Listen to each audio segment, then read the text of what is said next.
Well, I had to get this bumper sticker, so that's another Bud Case special, or C.H. Cadell's special, or I think there's some other brand names the guy goes by, Swords and Knives or something. So I got my Sons of Confederacy since 1896 sticker over there, and this right here, and of course I have up here on a fence, Sons of Confederate Veterans since 1896. This was clear coated too. I chemically cleaned it and clear coated it, so it should last quite a long time. And it's another reason I want to support vendors like that sell these type of things. Actually, this was from the Sons of Confederacy, but the bumper sticker was some C.H. Cadell's. And of course I got it on the back of the Sebring convertible. So man, I guess I am a proud descendant of Confederate soldier. Actually, I'm a proud descendant of several Confederate soldiers. 8th Regiment, South Carolina, 21st Regiment, South Carolina, Timmonsville, Minutemen, South Carolina, where it all started. That's really where it comes from, South Carolina.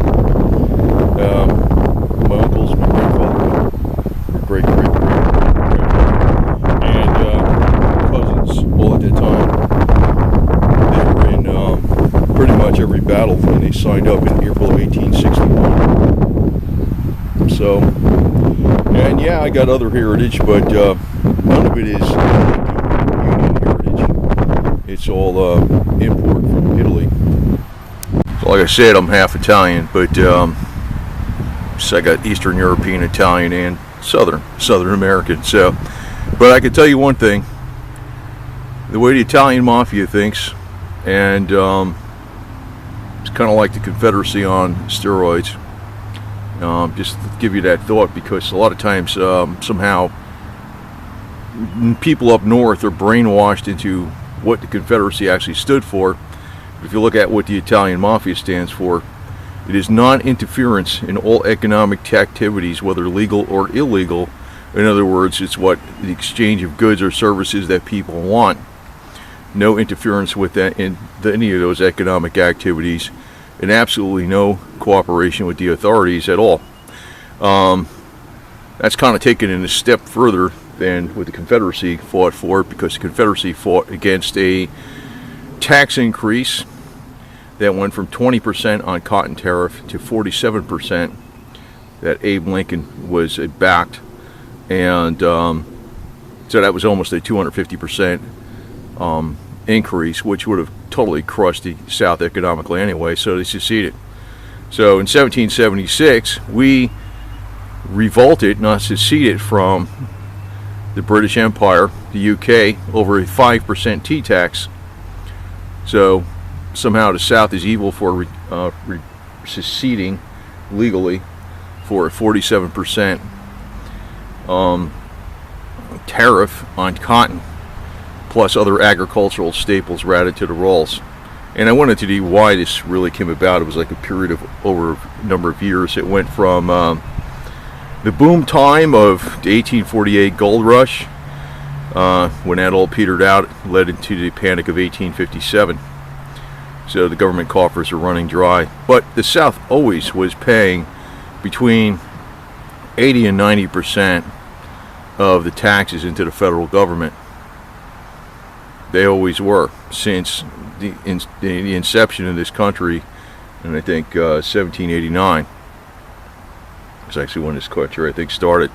So, you know, it's been a long ongoing issue. Now, I think Italians can understand this, because if you're talking about Sicilians in particular, talk about Southern Italians that got screwed over by people coming down and just murder, raping, and pillaging. That's where that idea of the mafia came into being.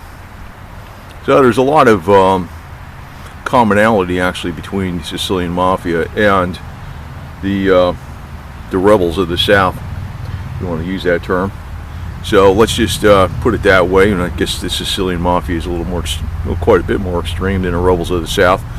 But I could see there's a lot of common ground there, because government destroys the economy, government destroys freedoms, and government is putting the brakes on our well-being and happiness in pursuit of our happiness, which is the pursuit of economic activities, because they in themselves have become a criminal enterprise.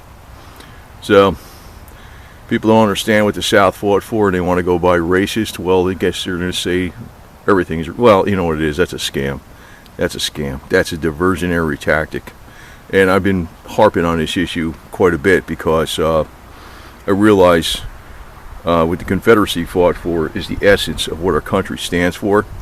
And I want to tell you one thing, and in addition to this, there is an element of what's good up in New Jersey, in the North, in Yankeedom, which came into being after the war between the states and the war of northern aggression, and that is the Italian and Sicilian mafia. As I said, the pursuit of non-interference in all economic activities, whether legal or illegal. If it's in willing exchange between two parties, the consumer wants it and there's a person that produces it, let the government not interfere, and that is why you don't cooperate with the authorities. So I think the Confederates and the Sicilian Mafia can find a lot of common ground. And actually, I'm not Sicilian, but I'm Italian. But I can tell you, I do respect one thing about up north in New Jersey, and that is the Mafia. Whether you think it's bad or good, I can tell you there's a lot of good elements to it, other than the propaganda that's been coming out from the major media. Because anything that challenges the government is something that they smear one way or the other, just as they're smearing the South with racism and all this garbage. It's a crock of crap.